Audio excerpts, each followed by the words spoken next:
السلام علیکم انجینئر صاحب کے بارے میں اب مناظرے کے بارے میں مولانا دیوبندی صاحب فرما رہے ہیں کہ انجینئر صاحب مناظرے سے بھاگ گئے ہیں، لیکن اکثر میں آپ لوگوں کو بتاؤں کہ یہ جو لوگ ہوتے ہیں نا مناظرہ بازی کرنے کے لیے، یہ سب اپنے ویوز لینے کے لیے خاطر کرتے ہیں۔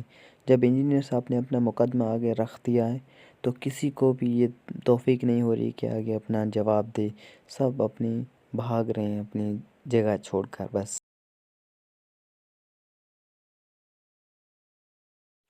انجینئر صاحب نے اپنے 2 گھنٹے کا کلپ ریکارڈ کروایا ہے اور اپنے دیوبندی عقائد جو ہے نا ان کو سامنے رکھ دیے ہیں۔ اب وہ انجینئر صاحب کہہ رہا ہے کہ مجھے اس عقائد کا رپلائی دو، تو کسی نے بھی اب تک کسی قسم کا جواب نہیں دیا۔ آپ لوگ سمجھ جائیں کہ یہ لوگ صرف اور صرف اپنے ویوز کی خاطر کرتے ہیں، اس میں کچھ دم نہیں ہے۔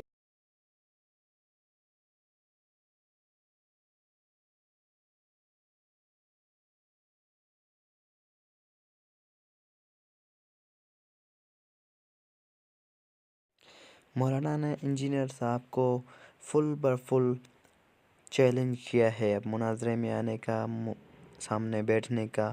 مولانا نے بالکل سیدھا سیدھا چیلنج کیا انجینئر محمد علی مرزا صاحب۔